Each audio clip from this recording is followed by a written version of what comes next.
வணக்கம், என் பேரு சௌந்தர்யா லக்ஷ்மி நாராயணன் அண்ட் நீங்கள் பார்த்துட்டு இருக்கிறது grow Tamil YouTube channel. Grow Tamil YouTube channel நேயர்கள் அனைவருக்கும் இனிய ஆங்கில புத்தாண்டு நல்வாழ்த்துக்கள். இந்த வருஷம் கண்டிப்பாக அருமையாக போகும் அப்படின்னு நான் எக்ஸ்பெக்ட் பண்ணுறேன், நீங்களும் எக்ஸ்பெக்ட் பண்ணுறீங்கன்னு நான் நினைக்கிறேன்.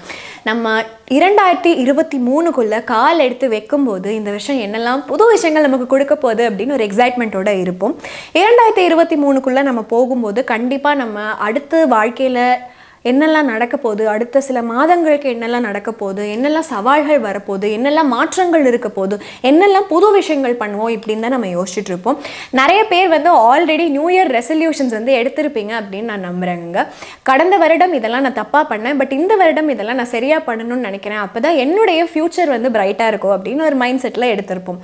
கோல்ஸு, ரெசல்யூஷன்ஸ் இது எல்லாத்தையுமே எடுத்தால் மட்டும் பத்தாதுங்க, இது எல்லாத்தையும் ப்ராப்பராக பிளான் பண்ணணும். பிளான் பண்ணிவிட்டு அந்த பிளானை எக்ஸிக்யூட் பண்ணணும். இந்த பிளானிங் அண்ட் எக்ஸிக்யூஷன் இதில் தான் எல்லாமே இருக்குங்க. ஜஸ்ட்டு நம்ம இது பண்ண போகிறோம் அப்படின்னு சொல்கிறதுனால எதுவுமே நம்ம வாழ்க்கையில் மாற போகிறதில்ல. நான் ஒரே ஒரு வருஷம் உங்களை ட்ரை பண்ண சொல்கிறேன். ஏதாவது ஒரு ரெசல்யூஷன் எடுத்துகிட்டு இந்த வருஷம் கண்டிப்பாக பண்ணுவேன் அப்படின்னு ஒரே ஒரு வருஷம் பண்ணி பாருங்கள். டெய்லி பண்ணுங்கள், கன்சிஸ்டண்ட்டாக பண்ணுங்கள். அது 5 நிமிஷமோ 5 மணி நேரமோ கண்டிப்பாக உங்களுக்கு ஒரு வருஷத்தில் ரிசல்ட் கிடைக்கும். நிறைய பேருக்கு நியூ இயர் ரெசல்யூஷன்ஸ் இந்த வருஷம் நான் ப்ராப்பராக தூங்க போகிறேன், நைட்டெல்லாம் படம் பார்க்காம இந்த மாதிரி இருக்கலாம். நிறைய பேருக்கு நான் ஜிம்முக்கு போகிறேன், சூப்பராக எக்ஸசைஸ் பண்ண போகிறேன், இந்த மாதிரி இருக்கலாம். நிறைய பேருக்கு நான் இனிமேல் ஜங்க் ஃபுட்டெல்லாம் சாப்பிட மாட்டேன், ஹெல்த்தியாக மட்டும்தான் சாப்பிடுவேன், இந்த மாதிரி ரெசல்யூஷனாக கூட இருக்கலாங்க. ஆனால் இன்னொரு ரெசல்யூஷன் பற்றி தான் நம்ம இன்றைக்கி பேச போகிறோம். நான் என்னுடைய ஃபினான்சஸை ப்ராப்பராக இந்த வருஷத்துலேருந்து பார்க்க போகிறோம். ஸோ இந்த நியூ இயரில் எல்லாருமே உங்களுடைய பர்சனல் ஃபினான்சஸையும் பர்சனல் ஃபினான்ஷியல் கோல்ஸையும் ப்ராப்பராக பண்ணணும் அப்படின்னு சொல்லிட்டு தான் நான் நம்புகிறேன். அதுக்கான காணொளி தான் இன்றைக்கி. ஓகேங்களா? இன்றைக்குடைய காணொளிக்குள்ளே போகிறக்கு முன்னாடி மறக்காமல் சப்ஸ்கிரைப் பண்ணிடுங்க. அதுக்கப்புறம் இந்த வீடியோவுக்கு லைக் கொடுத்துருங்க. லைக் கொடுக்காமல் மறந்துட்டிங்கன்னா, ஏன்னா நாங்கள் பர்சனல் ஃபினான்ஸ் அதுக்கப்புறமா முதலீடுகள் இதை பற்றி வாரமும் தினமும் அருமையான காணொளிகள் போஸ்ட் பண்ணிகிட்ருக்கோம்.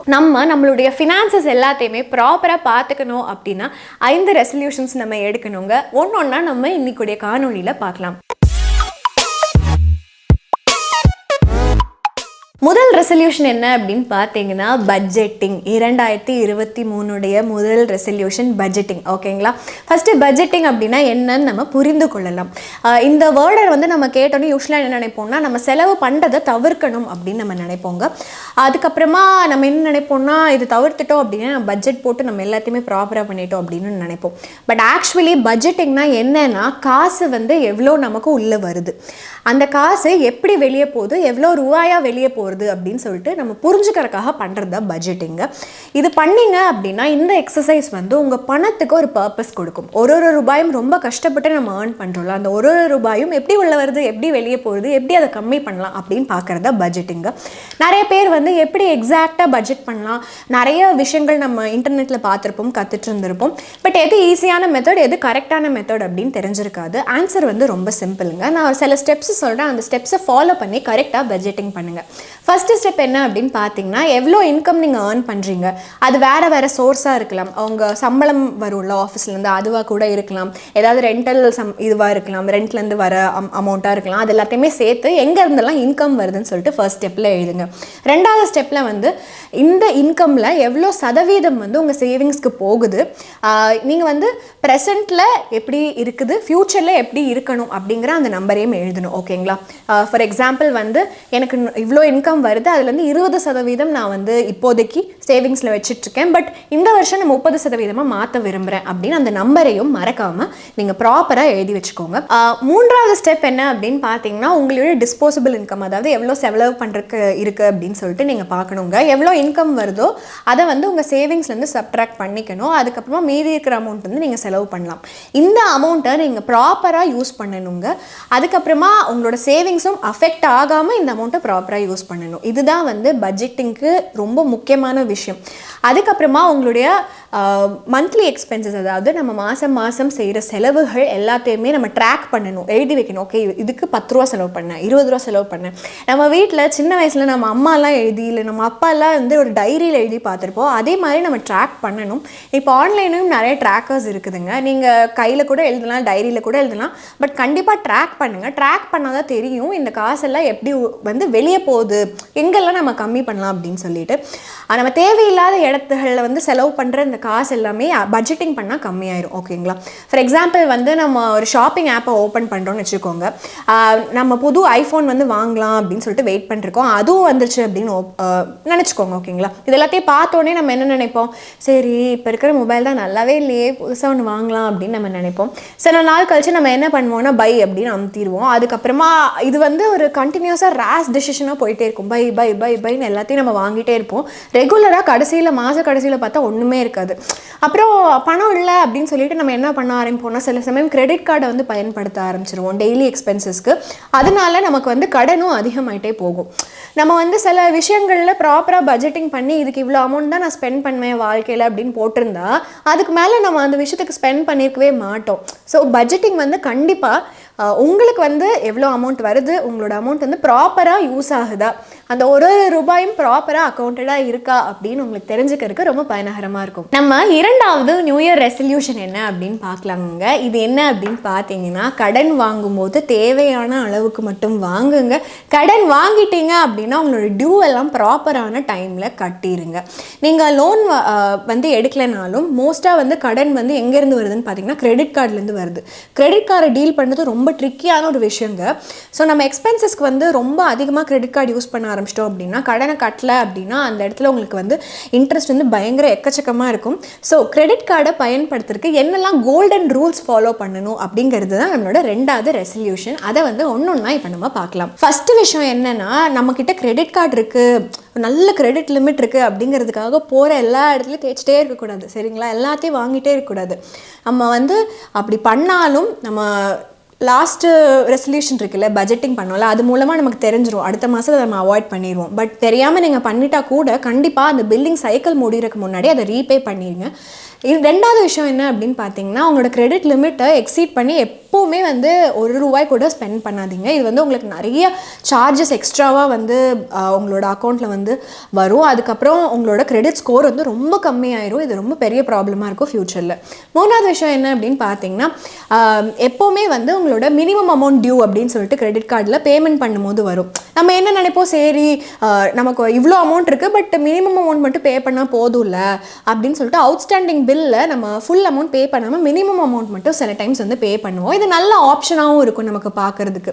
பட் இது வந்து உங்களை ஒரு பெரிய கடன் சிக்கலுக்குள்ளே கொண்டு போய் நிறுத்திடுங்க.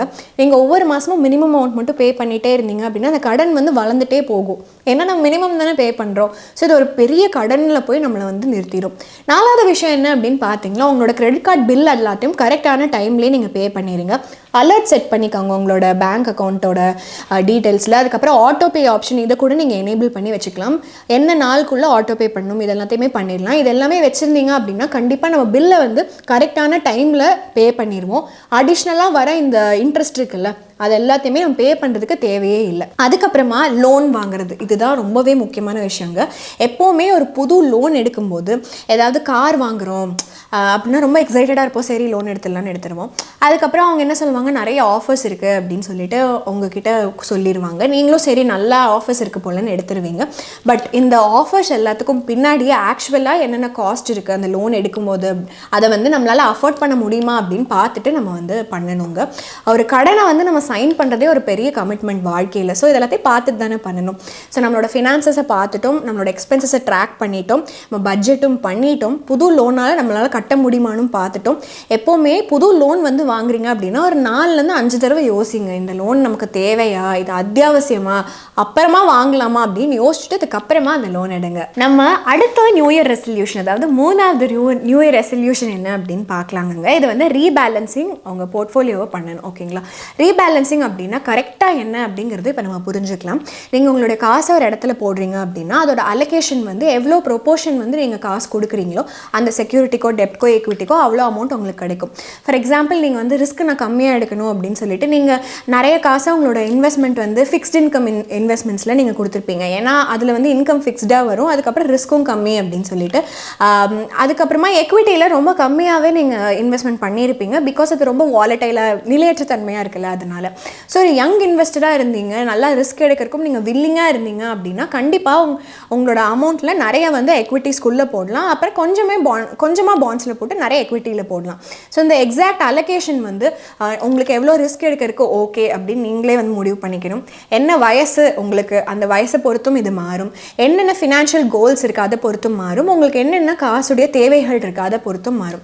சப்போஸ் நீங்கள் ஒரு முதலீட்டாளராக இருப்பீங்க அப்படின்னு பார்க்கலாங்க. 60% உங்களோட முதலீடை நீங்கள் எக்விட்டியில் பண்ணிட்டீங்க, மீதி இருக்கிற 40% கடன் இன்ஸ்ட்ருமெண்ட்ஸ், டெப்ட் இன்ஸ்ட்ருமெண்ட்ஸில் பண்ணிக்கிங்கன்னு வச்சுக்கலாம். இந்த முதலீடு நீங்கள் போன வருடம் பண்ணியிருக்கீங்க. எக்விட்டிஸ் வந்து கொஞ்சம் நல்லாவே பெர்ஃபார்ம் பண்ணியிருக்கு. பட் டெப்ட் செக்யூரிட்டிஸினுடைய வேல்யூ வந்து மார்ஜினலாக கம்மியாக தான் இன்க்ரீஸ் ஆயிருக்கு. ஸோ உங்களுடைய போர்ட்ஃபோலியோ எக்ஸ்போஷர் வந்து எக்விட்டி அதிகமாகவும் அந்த 60-40 வந்து இப்போ டிஸ்டார்ட் ஆகி இருக்கும். கரெக்டுங்களா? இந்த போர்ட்ஃபோலியோ மறுபடியும் நீங்கள் ஸ்ட்ரக்சர் கொண்டு வரதுக்காக நீங்கள் எக்விட்டி இருக்கிற எக்ஸ்போஷர் கொஞ்சம் கம்மி பண்ணிவிட்டு டெப்டில் இருக்கிற எக்ஸ்போஷர் இன்னும் கொஞ்சமாக அதிகம் பண்ணலாம். இதுதான் ரீபேலன்சிங் யோர் போர்ட்ஃபோலியோ அப்படின்னு ஆங்கிலத்தில் சொல்லுவாங்க. இது ஃபேன்சி டேர்மாக இருந்தாலும் ரீபேலன்சிங்னா என்னென்னா, உங்களுக்கு தேவையான என்ன ரிட்டர்ன் வந்து கொடுக்கணுமோ அதை பொறுத்து உங்களுடைய போர்ட்ஃபோலியோவை நீங்கள் வந்து ரீபேலன்ஸ் பண்ணுறது தான். ஸோ உங்களுக்கு ஏதாவது ஒரு முதலீடு வந்து நிறைய லாஸ் கொடுக்குது அப்படின்னா அதை விற்றுட்டு, சில ஸ்டாக்ஸ் வந்து வேல்யூவில் ஃபால் ஆகிருக்கும், சில ஸ்டாக்ஸ் வந்து எப்போ பார்த்தாலும் ஃபால் ஆகிட்டே இருக்கும். அந்த மாதிரி முதலீடுகள் எல்லாத்துலேருந்தும் எக்ஸிட் ஆகி வெளியே வந்துட்டு உங்களுடைய முதலீடை இன்னும் கொஞ்சம் ரீடிசைன் பண்ணி பெட்டர் பண்ணுறது உங்கள் போர்ட்ஃபோலியோ. அதுதான் வந்து ரீபேலன்சிங் யோர் போர்ட்ஃபோலியோ. நீங்கள் ரீபேலன்சிங் வந்து ப்ரோஆக்டிவாக பண்ணிகிட்டே இருக்கணும். மார்க்கெட்டினுடைய என்வைரன்மெண்ட் மாறிட்டே இருக்குல்ல, அதை பொறுத்து நீங்கள் கண்டிப்பாக உட்காந்து அட்லீஸ்ட் ஒரு குவார்ட்டராவது இந்த விஷயத்தை நீங்கள் கண்டிப்பாக பண்ணிகிட்டே இருக்கணும். உங்களுக்கு எவ்வளோ ரிட்டர்ன் வேணும், என்னென்ன ஆசெட் கிளாஸ்லேருந்து வேணும் அப்படிங்கிறது நீங்கள் தான் கண்டிப்பாக முடிவு பண்ணியிருப்பீங்கன்னு நான் நம்புகிறேன். பட் கண்டிப்பாக ரீபேலன்சிங் பண்ணுங்கள்.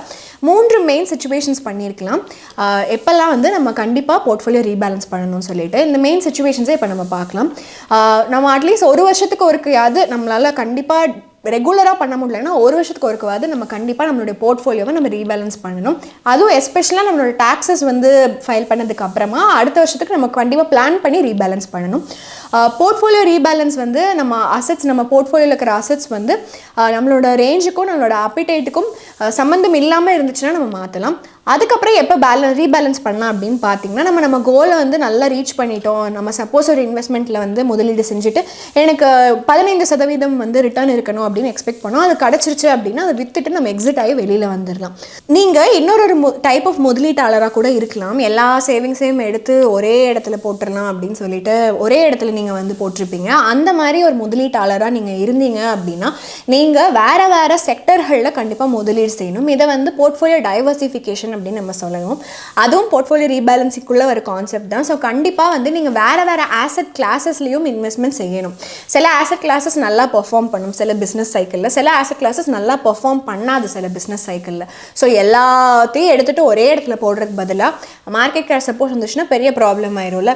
ஸோ நம்ம ரிஸ்க்கு கம்மி பண்ணணும் அப்படிங்கிறதுக்காக வேறு வேறு ஆசெட் கிளாஸஸில் நீங்கள் கண்டிப்பாக வந்து இன்வெஸ்ட்மெண்ட் செய்யணும். கொஞ்சம் அமௌண்ட் வந்து ஃபிக்ஸ்ட் இன்கம் செக்யூரிட்டியில், அது வந்து எப்போவுமே ஃபிக்ஸ்டாக உங்களுக்கு ஒரு அமௌண்ட் வந்து கொடுத்துட்டே இருக்கும் மார்க்கெட் ரெக்கவர் ஆகிற வரைக்கும். சப்போஸ் மார்க்கெட் கிராஷ் இருந்தால் கொஞ்சம் எக்விட்டியில், கொஞ்சம் டெப்டில், இந்த மாதிரி உங்கள் ரிஸ்க் அப்பிடைட்டுக்கு தேவையான விஷயங்களை கரெக்டாக பண்ணிடுங்க.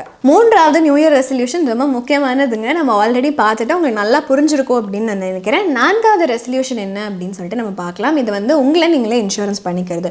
இன்சூரன்ஸ் எதுக்கு நம்ம வாங்குறோம் அப்படின்னு பார்த்தீங்கன்னா, ரிஸ்க் எல்லாத்தையும் மிட்டிகேட் பண்ணுறதுக்காக. அதுக்கப்புறம் திடீர்னு ஏதாவது ப்ராப்ளம் வந்துச்சு அப்படின்னா நமக்கு வந்து ஃபினான்ஷியல் சப்போர்ட் வேணும்ல, அதுக்காக தான் நம்ம வந்து இன்சூரன்ஸ் வாங்குறோம்.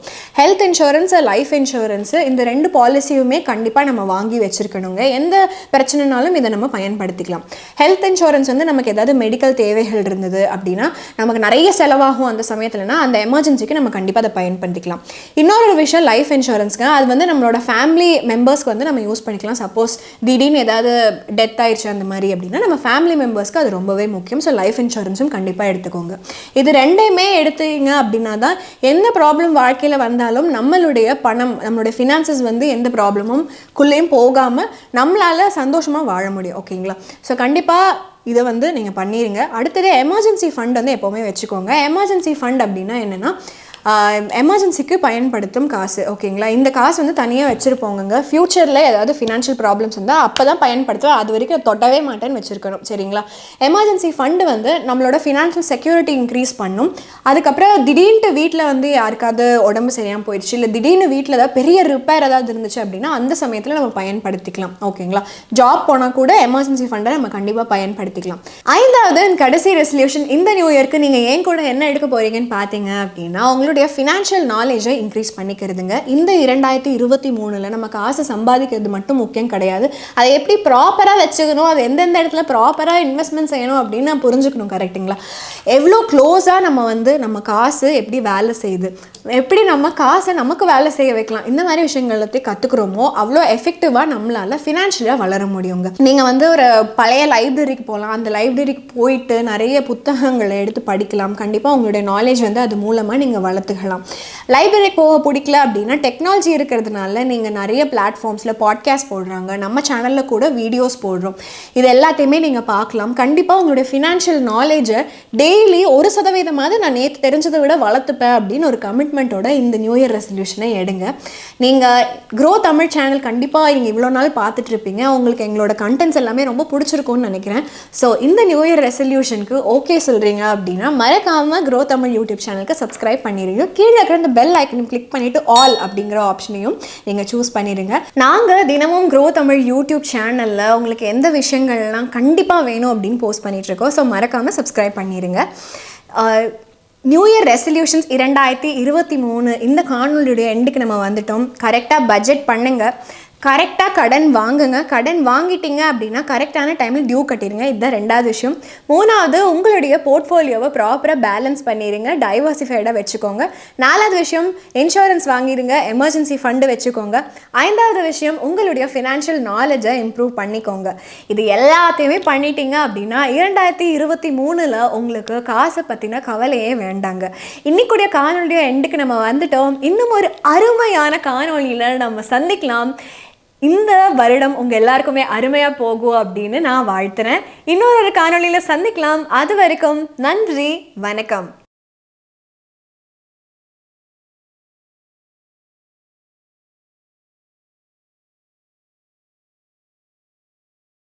Investment in securities market are subject to market risks. Read all the related documents carefully before investing. Please read the risk disclosure documents carefully before investing in equity shares, derivatives, mutual fund, and or other instruments traded on the stock exchanges.